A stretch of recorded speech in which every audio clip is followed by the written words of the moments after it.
세 번째는 현장 담당자에게 직접 듣는 평소학습 도시의 재지적 평가를 바라보는 현장의 시선이라는 주제로 김재현 국민시청 평생교육사님이 해주시겠습니다. 네, 박수로 맞이해 주실 겁니다.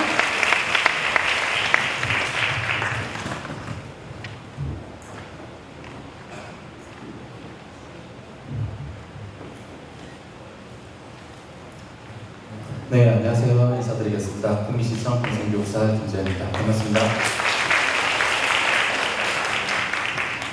네, 한국 사람이 한이 많은 민족이라고 하잖아요. 아마 박성길 실장님이 현장에서 많이 오랫동안 일하시면서 그 한 여러분들과 마지막에 공감이 된 것 같습니다. 여러분들 좀 공감되시죠? 제가 일전에 인터넷 뉴스를 보다가 그걸 봤어요. 사람이 원래 타고난 성격이 있다고 합니다. 그 타고난 성격이 바뀌지 않는데요. 선천적으로 타고난 성격이 있는데, 근데 우리가 나는 성격이 바뀌었는데, 저 사람은 내가 알던 사람이랑 몇 년이 지나니까 성격이 바뀌었더라 하는데, 그게 선천적으로 가지고 있는 성격이 바뀐 게 아니라 사회적 학습으로 습득된 성격이라고 하더라고요. 그래서 제가 지금 이 자리에서 좀 너무 많이 떨려요.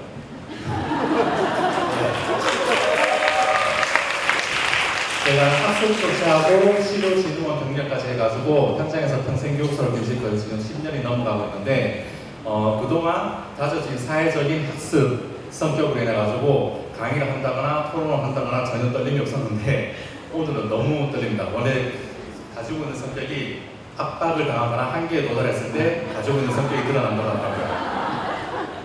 이 중압감을 이겨내고 한번 가장 현재의 민감한 이슈인 재지정 평가에 대해서 여러분과 논의해보고자 합니다.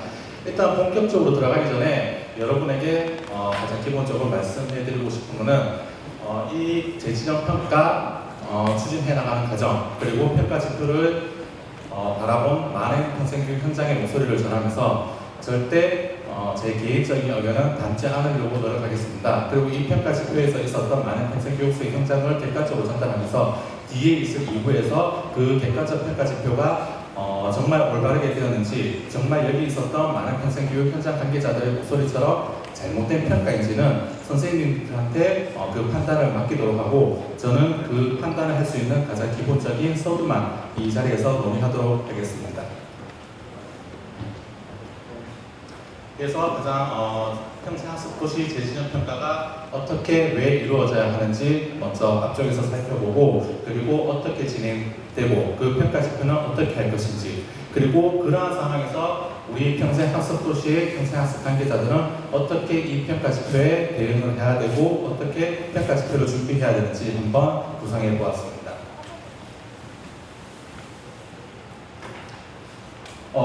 앞쪽에서도 말씀드렸지만 지금 우리나라의 평생학습도시 수가 지금 전국 지자체 도시 수에 비해서 엄청난 기하급수적으로 좀 많이 늘어난 상태입니다.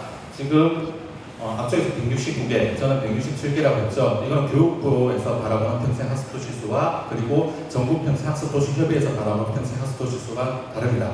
이거는 지난 무한 이 컨소시엄 형태로 인해 가지고 바라보는 시선이 다르고요. 교육부에서는 평생학습도시 수를 167개로 인정하고 있습니다. 그래서 지금 이 평생학습도시 수가 많이 늘어나다 보니까 2001년부터 평생학습도시로 시작된 이 도시 사업이 지금 현재까지 어떻게 잘 진행되어지고 있는가 객관적으로 바라볼 수 있는 수치가 없다는 거죠. 그래서 2017년 국정감사에서 나왔던 내용이 이 평생학습도시 성과관리 체제를 좀 바라볼 필요가 있겠다. 이 성과관리 방안을 조금 체계적으로 만들어서 일선의 평생학습도시들이 정말 기존에 바라왔던 방법대로 학습도시 사업들이 이루어지고 있는가 한번 바라볼 필요가 있겠다는 것이 제시가 되었습니다. 그래서 그 18년 7월달 지금 얼마 되지는 않았어요. 하나의 한 도시를 평가하는 이 평가 지표를 만들어낸다는 이 시기 자체가 현장에서 너무 짧은 게 아니냐 이런 말이 나올 만큼 이 평가 지표를 만들어내고 시범 평가에 들어가는 지금까지 기간이 그렇게 길지는 않다고 생각합니다. 그래서 18년도 7월달부터 12월달까지 성과평가 체제 구축 연구가 지금 대구대학교 김정렬 교수님의 연구 책임하에 진행되고 있고요. 지금 여러분들한테 내려간 공문의 제목과 그리고 18년 7월달 처음으로 시행된 연구평가의 가장 큰 차이점은 무엇일까요? 지금 하수도시에서 내려진 공모는 바로 재지정 평가라는 단어로 중심되어서 이루어지고 있고, 애초에 국정감사부터 시작해서 연구를 시작하는 단계에서는 학습도시 성과평가 체제, 성과관리 방안에 중심을 맞춰서 진행이 되어졌습니다. 그런데 이게 그 18년 12월달 아마 공청에 오셨던 학습도시 관계자분들도 계셨을 거예요. 이 재지정 평가라는 단어가 18년 12월달 그 공청회에서 공식적으로 성과평가관리 체제에서 평생 학습도시 재지정 평가로 바뀝니다.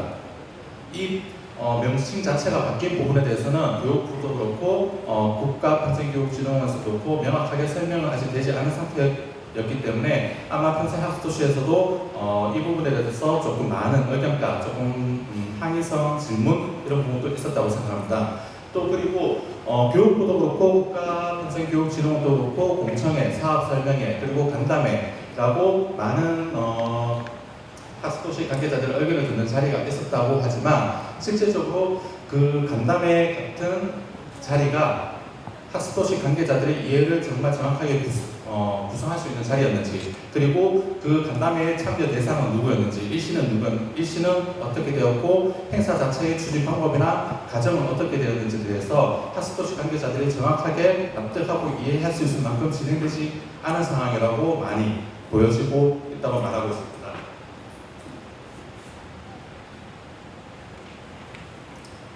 그래서 지금 학습도시 관계자들이 많이 답답해하는 부분이 그겁니다. 국가평생교육진흥원에서 교육부에서 연구 책임자 쪽에서 우리는 앞으로 사업설명회 공청에서 여러분들의 의견을 듣는 자리가 있었고 여러분들에게 많은 자문을 구해왔지만 실질적으로 여러분들에서 우리한테 돌아오는 피드백은 그다지 큰 게 없었다. 그런데 지금 재지정평가, 지금 시범평가 시행되는 공문이 들어갔고 어제까지 시범평가 학습도시의 제출 마감일이었습니다.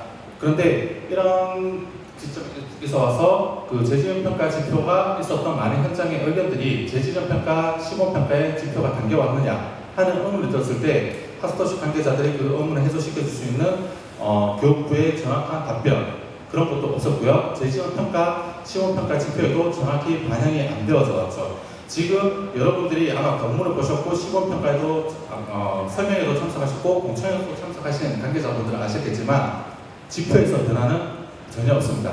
제가 이번 발표 자료를 준비하면서 이전에 있었던 평가 지표와 그리고 연구진의 그 PPT 자료 그리고 교재 책자 자료를 살펴봤어요. 근데 애초부터 지금 시범평가 지표까지 달라진 게 없습니다.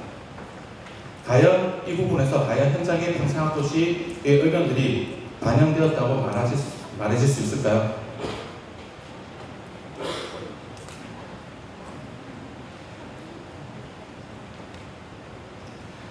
지금의 그 학습도시 평가는 하지 말아야 된다 의견, 해야 된다 의견 이렇게 팽팽하다고 생각되겠지만 실질적으로 하지 말아야 된다는 의견은 없습니다. 지금 제가 뒤에 지표에서도 보여드리겠지만 학습도시 관계자들 대상으로 물론 전수조사는 못했어요. 전부 다 바꾸시고 저희 행정력에 한계가 있기 때문에 전수조사는 못했지만 총 160개 평생학도시 중에서 총 60여 명의 평생교육 관계자들이 답변해 주셨고 그 중에 80% 이상의 평생교육 관계자들이 재지정 평가에 찬성을 한다는 의견을 보여주셨어요.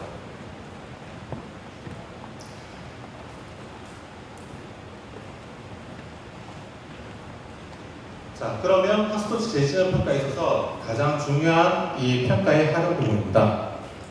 우선적으로 이 학습도시, 이 명칭 재지정 평가라는 단어에서 볼 수 있을지 처음에 시작했던 성과평가 관리 체제에서 재지정 평가로 간다는 것은 우리가 제정되었던 이 학습도시 간판, 타이틀, 동판 자체 이거를 취소될 수 있다라는 것이죠.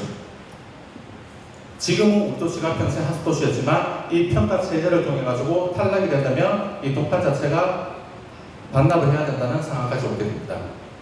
그런데 이 부분에 대해서 있었던 사업 설명회 공청회에서 하수도시들의 일부 반발이자 연구진에서는 이런 말을 해요. 재지정 평가 취소는 절대 없을 것이다. 여기서 또 한 번 아이러니하죠. 왜? 평가 지표 자체가 재지정 평가인데 재지정 평가에 대한 하수도시 취소는 절대 없을 것이다라는 거. 그러면 재지정 평가는 또 왜 하는 것이죠? 이런 점에서 또 현장에 의문이 있었습니다. 그리고 그 다음에 결과의 활용적인 부분에 있어서 행재정적 인센티브 제공, 우수 학습도시 같은 경우에는 평생 학습 특성화 지원 우리가 매년 하고 있죠. 그 중에서 우수 학습도시 지원 부분을 신설을 해서 처음에 사업 설명회 부분에서는 우수 학습도시로 지정된 지자체에서는 5천만 원의 지원금을 따로 별도로 신설해서 주겠다. 근데 지금에 와서 실질적으로 학습도시에서 이 5천만 원의 보조금을 받기 위해서 우수 학습도시로 선정될 만큼 값어치 있는 성과인가?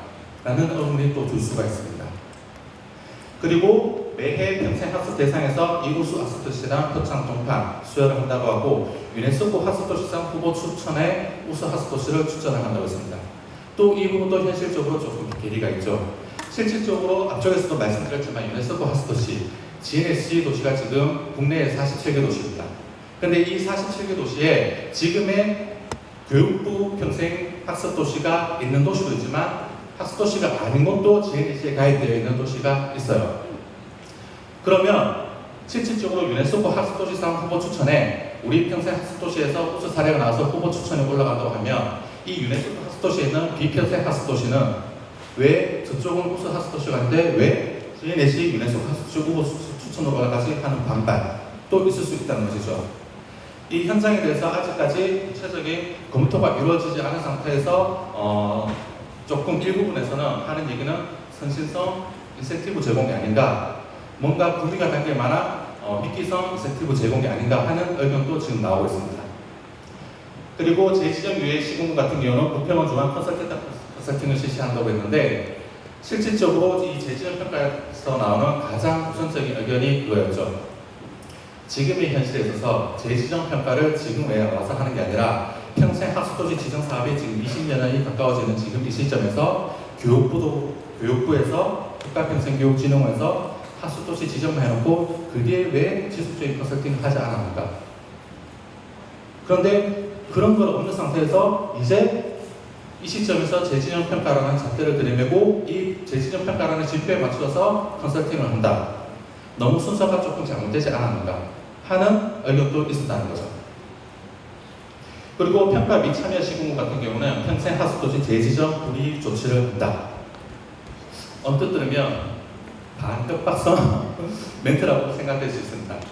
그런데 실질적으로 지금의 평생 학습도시 사업에 있어서 평생 학습도시라는 타이틀이 굳이 필요한가? 라는 생각을 할 수 있죠. 2002년에 시작된 평생 학습도시 사업 같은 경우는 국가 평생 학습 체제를 활성화시키고 제도적인 측면에서 평생 학습도시를 끌어당기는다는 측면에서 평생 학습도시라는 타이틀이 필요했고 지자체에서도 성과가 필요했고 예산적, 재정적 평생 학습 보조를 받기 위해서 필요했지만 지금의 평생 학습도시에서 평생 학습도시라는 타이틀은 솔직히 크게 무의미합니다. 비평생 학습도시에서도 평생 학습 사업을 잘하는 곳 많습니다. 단 어느 부분에서 차이가 나느냐? 평생 교육사의 보유 유무에서 차이가 납니다. 비평생 학습도시라도 평생 교육사를 정식적으로 채용하고 평생 교육사 전담 부서를 두고 있는 학습도시 같은 경우는 평생 교육 학습도시 사업이 원활하게 돌아가고 있고요. 하지만 평생 학습도시라도 학습도시에 선정되고 평생 학습 교육사를 없앤다거나 또는 직급을 나눠서 다시 재채용한다거나 하는 부분에서는 학습도시로 지정되고 학습도시라는 타이틀을 갖고 있지만 학습도시 사업은 위축되어 가고 있다는 거죠. 그렇기 때문에 지금 많이 이 제재를 계속 시범평가에서 끌고 간다면 아마 현장의 일부분에 그런 얘기도 나오고 있습니다. 그러면 우리는 학습도시 타이틀을 반납하고 사업을 하겠다. 그래서 이러한 부분에서도 우리가 2부에서 이 부분에서 중점적으로 논의해봐야 될 것 같고 이 부분에 대해서 구체적인 방안이 나온다면 교육부 그리고 국가평생교육진흥원에 집중적으로 전달해서 실질적으로 무언가 어떤 게 평생학도시에 필요한 것을 정말 필요한 게 무엇인지 보상을 적극적으로 마련해야 될 필요가 있다고 생각합니다. 많은 얘기가 나오고 많은 자료가 이루어졌습니다. 근데 정말 우리가 소통이 되었을까요? 제가 앞쪽에서도 얘기했지만 평가 지표, 처음에 만들어졌던 평가 지표에서 시범평가 지표 공문이 내려오기까지 평가 지표가 달라진 게 없습니다. 과연 우리 얘기를 듣고 있긴 한 건지 의문이 들 수밖에 없는 상황이죠. 교육부나 국가평생교육진흥원에서는 얘기를 합니다. 왜 학습도시, 너희 평생교육사들, 평생교육 관계자들 평가에 왜 부정적이야? 왜 평가를 하기 싫어해? 왜 안 하려고 해? 우리는 너희의 조직적인 안전성을 위해서 평가를 하려고 한다. 그리고 장기적인 관점을 봤을 때 정부 합동평가 지표에 넣어서 평생 학습도시 내에서 평생 학습 정책이나 사업 부분을 조금 더 안정적으로 만들려고 한다라는 의견으로 내세우고 있죠. 하지만 지자체 평생 학습도시 관계자는 말합니다. 우리는 평가 자체를 반대하지 않습니다. 사업 설명회 공청에서 얘기했던 많은 교육부 연구진들의 의견이 그거였습니다. 왜 해보지도 않고 반대를 하려고 하느냐? 왜 안 하려고 하느냐? 근데 지표를 보십시오. 모든 평생교육 현장 관계자들은 평가 자체를 반대하지 않습니다. 근데 많이 평가한다면 제대로 된 평가 지표로 우리를 판단해달라고 얘기를 하고 있습니다. 그리고 뒤쪽에서도 얘기하고 있지만 이 부분은 저는 조금 지양했으면 좋겠지만 그래도 한 번은 얘기하고 싶은 부분입니다. 과연 평생학습정책, 평생학습도시 사업 20여 년이 가까워지는 이 시점에서 이 평가라는 정책, 재지정 평가라는 제도, 지표는 반년 만에 뚝딱 만들어내고 반년 만에 시범평가를 진행하고 있는데 평생교육사의 안정화, 조직 내 직렬화, 직업 안정성, 직무의 영속성에 대해서는 교육부에서 어떠한 정책을 내놓았고 어떠한 미끼라도 던져준 적이 있는가 라는 부분에서 현장의 평생교육사들이 이 시점에서 다시 한번 큰 목소리를 내고 있죠. 뒤에서 다시 한번 말씀드리겠지만 이 부분은 이 평가 지표를 바라보는 우리의 의견이 반영되지 않는 부분에서 감정적인 목소리지만 뒤에 2부에서는 조금은 지양해줬으면 좋겠다는 점 말씀드리겠습니다.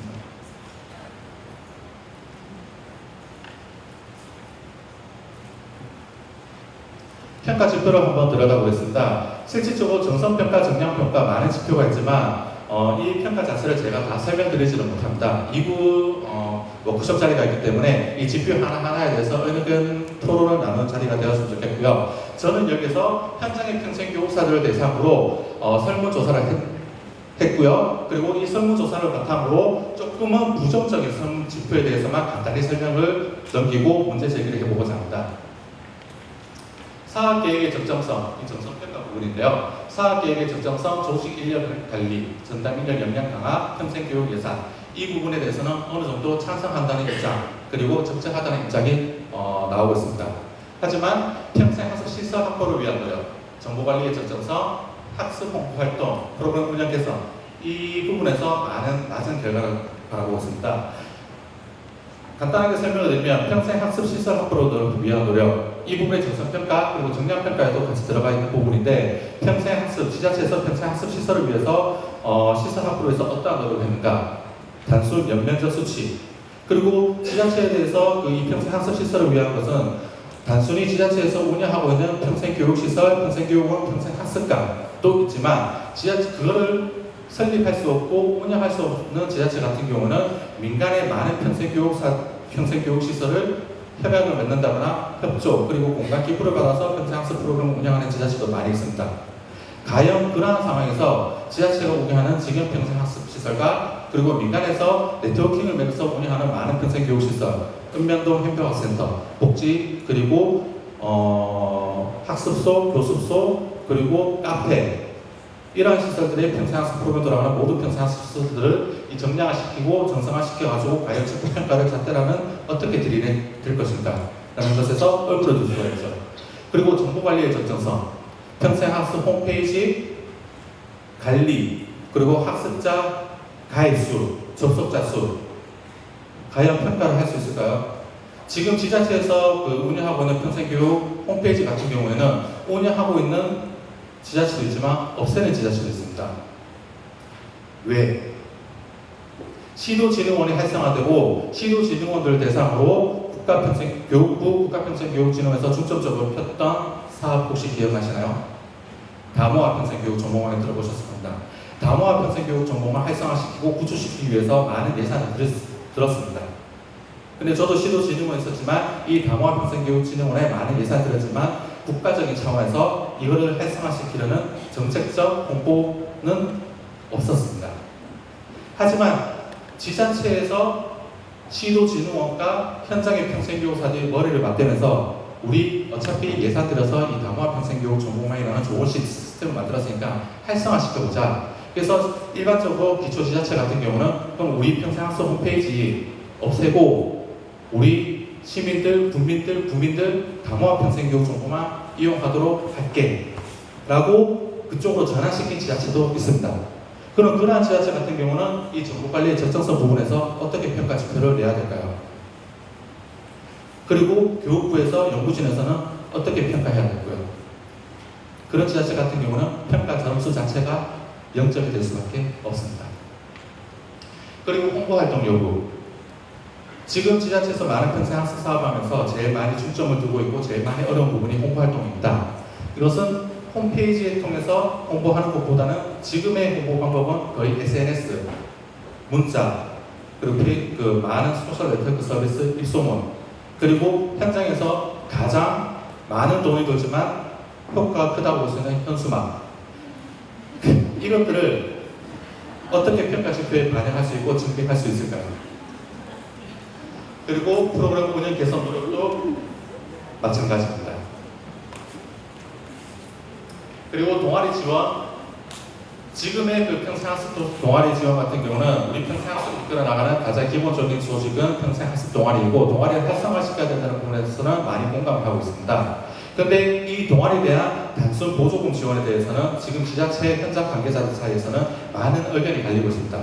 동아리에 대한 일반적인 보조금 지원이 평생학습 동아리의 발전 그리고 지자체의 발전을 저해한다는 목소리도 일부 현장에서는 나오고 있습니다.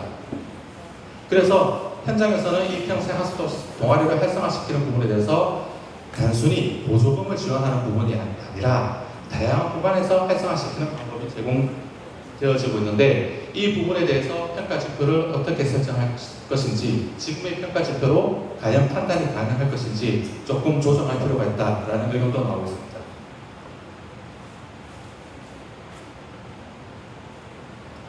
그리고 평생학습 네트워크, 저거 돌려주세요.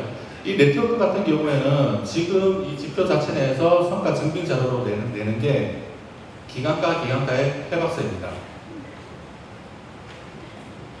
네트워크란 게 과연 눈에 보이는 성과라고 우리는 알고 있습니까? 평생학습 도시에서의 네트워크는 거미줄같이 보이지 않는 무수한 끈들로 이루어진 하나의 유기적인 조직입니다. 일반적으로 일부 평생교육 관계자들, 학습도시 같은 경우는 이 평생교육 네트워크를 단순히 협약서로 증빙한다는 데서 정말 말이 안 되는 지표다. 또 일부 학습도시 같은 경우에는 그러면 지금까지 우리는 많은 대학과 많은 기관과 협약서를 맺어놓은 게 있다. 그러면 지금 3년까지 성과 지표를 보자고 했을 때 우리 협약은 이미 4, 5년 전, 5년 전에 다 맺어놓았는데 이 3년 동안 맺어놓은 협약이 없으면 우리는 네트워크를 하지 않은 것인가? 그건 아니잖아요. 우리는 이런 대학과 기관과 네트워크 협약 이런 것뿐만 아니라 동아리, 학습자, 강사, 마을, 공간 기부자 이런 분들과 무수히 많은 네트워크를 맺고 있습니다. 그런데 단순히 협약서 같은 걸로 이 네트워크를 증빙 자료를 내고 평가를 내야 된다. 조금 말이 안 되는 지표라고 말하고 있습니다. 그리고 시민 참여, 성과 관리, 그리고 만족도 제고. 제가 시간이 없기 때문에 일부분은 좀 뛰어넘도록 하겠습니다. 평생학습 만족도 제고 같은 경우는 증빙 자료 같은 경우에 공신력 있는 외부 전문 교육기관에서 실시한 만족도 조사를 증빙 자료로 제출하고 되어 있습니다. 실질적으로 지자체에서 평생학습도시 학습자를 대상으로 만족도 조사 외부 기관에 맡기는 지자체 몇 군데 있나요? 10%? 5% 될까요? 없습니다. 이 외부기관의 평생 학습도시 매년 학습도시 만족도 조사를 외부기관에 위탁하기 위해서는 최소한 1,000만 원의 예산을 별도로 잡아야 됩니다. 그런데 단순 신규 사업 예산도 의회에 설명하고 예산을 따내기 힘든 실정에서 이 만족도 조사의 유의미한 결과도 우리가 도출하기 어려운 시점에서 예산을 확보하기 위해서 의회에 설명하고 확보한다고 할 때 과연 확보가 가능할까 하는 부분. 그리고 특성화 사례. 이 특성화 사례 성과의 지표 부분에 있어서 우리는 이 정성평가에서 당연히 들어가야 될 부분이지만 이 증빙하는 부분에서 지표가 잘못되었다는 의견이 많이 나오고 있습니다. 이 특성화 사례에서 외부적으로 상을 받은 게 있는가? 우리는 평생 학도시에서 많은 특성화 사례를 하고 있지만 상 받기 위해서 학도시를 만들어가고 있지 않습니다. 그리고 이 특성화 사례라는 게 물론 그 도시의 고유적인 특성을 만들어서 특성화 사례도 하고 있지만 모든 평생 학도시를 가지고 있는 평생 학습을 자기 지역에 맞추어서 또 새로운 걸로 만들어내는 특성화 사업을 많이 하고 있습니다. 그러면 위에서 봤을 때 이 특성화 사례에서 모두 상을 줘야 될까요? 그렇게 줄 수 없는 게 현실이죠. 그러면 이 특성화 사례에서 어떠한 지표로 판단할 수 있고 연구진에서는 점수를 매길 수 있을까? 또 이러한 부분도 고민을 해봐야 할 것입니다. 자, 평생교육사 배치 실적. 현장에서 평생교육사 같은 경우는 지표를 보니까 배치 실적이나 평생교육사의 계약 형태도 문제지만 평생교육사의 근무 시간에 따라서 차등 점수를 부여하게 되어 있습니다. 계약직이라는 것도 조금 서러운 게 평생교육사인데 내가 전문 인기제 평생교육사가 아닌 시간제 평생교육사라서 우리 평생학도시는 점수가 조금 낮게 책정이 돼야 된다. 정말 서럽죠. 왜? 우리는 시간제 평생교육사라도 주 40시간 또는 그 40시간 이상을 근무하는 게 평생교육사의 현실입니다. 그런데 그거를 시간제 30시간 이하, 20시간 이하 근무한다고 해가지고 점수를 낮게 줘야 될까요? 지표가 수정이 돼야 된다고 보고 있습니다. 그리고 앞쪽에 시설 면적 확보율.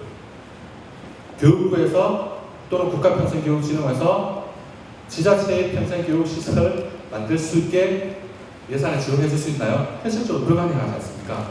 지자체에서 평생교육시설 하나 만드는데 돈 얼마 듭니까? 1억? 5억? 아니죠. 몇십억입니다. 그 몇십억도 지자체에서 없어서 평생교육관 못 만들어요.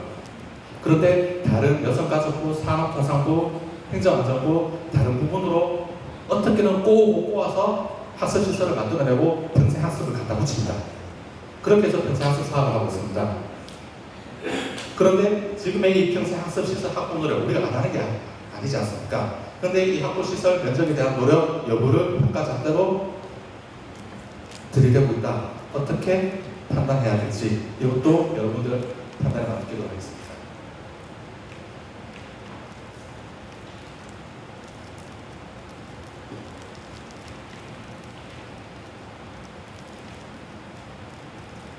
그리고 그 앞쪽에서는 정성평가하고 상충되는 그 공통적인 부분이 있고요. 뒤쪽에 사회적 약자 평생학습 참여율, 취업 및 창업 지원 실적, 재능 기부 실적, 자원 봉사 실적입니다. 정량평가의 마지막 부분을 담당하고 있는데 이 평생학습 취업 및 창업 실적 같은 부분에 있어서 우리가 평생학도시 관계자들이 많은 부분의 공통적인 생각일 거예요. 왜 자꾸 평생학습 사업은 취업이나 창업과 연계지어서 생각하느냐? 물론 평생학습을 통해서 제2의 인생의 기회를 열어주고 제2의 자격증을 따게 해주고 기술을 연결해주는 거 중요합니다. 하지만 평생학습이 단순하게 취업시켜주고 창업시켜주는 게 평생교육하는 이유가 아니라고 우리는 알고 있어요. 물론 교육부에서 우리 평생학도시 그 사업을 하면서 지표로 낼 게 없으니까 눈에 보이는 수치상이 없으니까 이 평생학습을 통해서 지역 주민들이 새로운 일자리를 이만큼 만들어내고 있다라는 측면에서 이 잣대를 들이대고 있다는 건 알지만 이해는 하지만 이 평가 지표를 하나의 지표로서 이 취업 및 창업 시설을 꼭 내세워야 될까? 그리고 우리 지자체에서 이 평생학습 학습자에 대해서 취업 중개기간, 취업 알선기간도 아닌데 이 학습자 개개인에 대해서 어디에 취업을 했고 어디에 창업을 했는지 우리가 다 관리를 하고 있는가? 현실적으로 불가능합니다. 이러한 부분에 대해서 평가 지표가 조금 더 수정이 돼야 될 것 같고요. 재능기부 실적, 당연히 재능기부는 해야 됩니다. 배움을 통해서 내가 배운 것을 나눈다는 것은 평생학습의 가장 궁극적인 가치이고 이념이고 방향입니다. 그런데 학습자가 어디에 어떤 장소에서 재능 기부를 하고 있고 그 실적을 어떻게 받고 있는지 현장의 평생교육사가 어떻게 파악해야 될까? 보면서 제가 가장 궁금해지는 게 연구진에서 이 지표를 어떻게 우리가 만들어야 될지 한번 방법을 제시해 줬으면 좋겠다. 이 우리 현장에 있는 평생교육사 답답한데 연구진에서 이걸 과연 제시할 수 있을까라는 의문이 들었습니다. 자원봉사 실적, 재능 기부하고 똑같은 연장선상입니다. 자원봉사 실적은 시도마다 배치된 종합자원봉사센터에서 자원봉사 실적을 다 관리하고 있지만 이 자원봉사센터의 실적을 다 받아가지고 이 평생교육사가 이 지표를 증빙자료를 만들어내기 위해서 하나하나 다 봐야 된다. 평생 학습 관련 자원봉사인지 단순 지역 자원봉사인지 그 데이터를 받아가지고 평생교육사들이 전부 다 일일이 다 추려내야 합니다. 현실적으로 평생교육사 한 명의 지자체보다 한 명 또는 두 명의 평생교육사가 있는 지자체가 다는데 이 평가 지표를 다 추출할 수 있을지가 조금 의문입니다. 그러면 이 평가 지표를 바라보는 이 현장의 평생교육사들 그리고 이 현장의 평생교육사를 바라보는 교육부 연구진들은 어떠한 시선으로 바라보고 있을까요? 우리는 많은 의견을 냈고 이 의견이 반영되길 바라왔습니다. 위에서는 이 평가를 이렇게 보고 현장에 대해서 이렇게 이해를 하고 있습니다. 지역 자율평가냐 그리고 국가평가냐 평생 학도시가 가진 다양한 특수성을 이해한다. 그 특수성과 다양성을 바라보는 지표평가를 해야 된다. 하지만 국가적인 차원에서 그 다양성과 특수성을 지표평가하기에는 한계가 있고 반영하기 어렵다. 그렇기 때문에 우리는 국가적인 차원 내에서 객관적 지표로 활용할 수 있는 국가적인 평가를 만들어내고 그거를 여러분과 같이 함께 하려고 한다. 뒤쪽에서 얘기하겠지만 평생 학습도시라는 것은 단순히 지역 내에서 다른 행정적인 평가로 판단할 수 없는 그 도시가 가진 고유한 자원, 문화, 특수성을 반영해서 그 도시가 가진 특별한 평생 학습 문화로 만들어 나가는 게 평생 학습 도시 사업입니다. 근데 그러한 학습 도시 사업을 단순히 이런 통일된 획일적인 평가 지표로 평가할 수 있느냐? 그러면 결국은 이 평가 지표가 이 평가 지표대로 안정적인 고정적이 된다면 모든 평생 학습 도시는 다양성과 특수성을 잃어버린 채 이 평가 지표만을 위한 획일화된 평생 학습 도시로 나아가야 되지 않겠냐 하는 게 현장의 우려입니다. 그리고 개인적인 역량평가, 조직적인 역량평가, 평생 학습 관계자들, 현장 관계자들이 우려하는 부분은 바로 그겁니다. 이 학습도시 평가가 이루어짐으로 인해 가지고 결국은 우수 학습도시로 선정되든 선정되지 못하든 그리고 등급이 제일 낮아서 평가 지정 유예 도시로 선정이 되든 그러면 거기에 대한 평가 지표에 대한 질탄 그리고 평가에 대한 그 결과에 대한 담당 책임 누가 받느냐? 바로 그 지표를 담당하려는 현장의 평생교사들이 평가되지 않겠느냐? 그러면 위에서는 얘기합니다. 우리는 이 평가 지표를 통해서 현장에 있어서 조직 내에서의 평생 학습에 대한 안정적인 정책 사업을 이끌어낼 수 있고 단순히 개인적인 역량평가가 아니라 그 조직 내에서의 평생 학습적인 역량평가를 통해서 이 평생교육사의 필요성을 강조하려고 한다라고 얘기를 하고 있죠. 하지만 실질적으로 길면 3년 또는 짧으면 1년 단위로 계약을 맺어 나가는 평생교육사한테 이 조직의 안정적인 측면에서 평생교육사에서 과연 지자체에서 힘을 실어줄 수 있을까? 단순 평가 지표로서 최하위 등급을 받은 평생학습도시가 이번에 정말 못 받았으니까 네 평생교육사로서 다음에는 더 열심히 받을 수 있도록 내가 더 적극적인 지원을 해줄게 라고 하는 지자체가 현장이 얼마나 될까 하는 의문. 그리고 지표의 현실성과 타당성 앞에서 말해놨던 그 많은 얘기들. 그래서 결국은 얘기합니다. 현장에서 이렇게 많은 얘기를 해도 결국은 우리가 평가를 하게 된다면 너희는 하게 될 것. 맞아요. 저희는 하게 될 것입니다. 일부 도시는 보이콧할 수도 있겠죠. 하지만 대부분의 평생교육도시, 학습도시들은 하게 될 것입니다.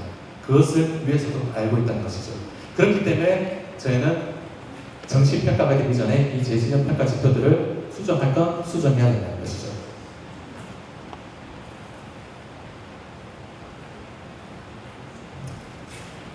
우리가 말을 얘기했지만 들어주지 않는다. 그러니까 듣지 않으니까 우리는 말할 필요가 없다 라고 생각하는 평생 학습 관계자들도 많이 있을 것입니다. 하지만 저는 생각합니다. 그런 거라도 말하지 않으면 바뀌는 건 하나도 없다고. 그래서 오늘 이 자리를 만들어준 전국평생 학습도시 협의회 깊은 감사를 드리고요. 그래서 제2의 워크숍에 참여하게 된 이 평생 학습 관계자들에게 부탁과 그리고 당부를 드리고 싶은 것은 우리가 들어주지 않는다고 해서 우리가 감정적으로 나아가서는 안 됩니다. 공청회에 있어서도 그렇고 사업 설명에 있어서도 그렇고 처음에는 우리는 차분하게 얘기를 했지만 어느 순간 그 지표가 반영되지 않으니까 감정적으로 대응하기 시작했습니다. 물론 그 기분은 우리는 많이 이해를 하고 공감을 하고 있습니다. 하지만 그렇게 한다고 해서 바뀌는 건 없습니다. 오늘 이 자리를 통해서 우리는 조금 더 냉철하게 이 지표들을 판단하고 평가를 해서 정말 우리 학습도시들을 위한 평가 지표를 어떻게 우리 현장 담당자의 손으로 만들어 나가야 된다고 저는 생각합니다. 앞서서 윤준호 원장님이 말씀하셨습니다. 가슴은 뜨겁게, 머리는 차갑게. 우리 뜨거운 마음으로 조금 더 차가운 시선으로 이 평가 지표들을 바라보고 정말 우리만을 위한 평가 지표로 만들어 나갔으면 좋겠습니다. 감사합니다.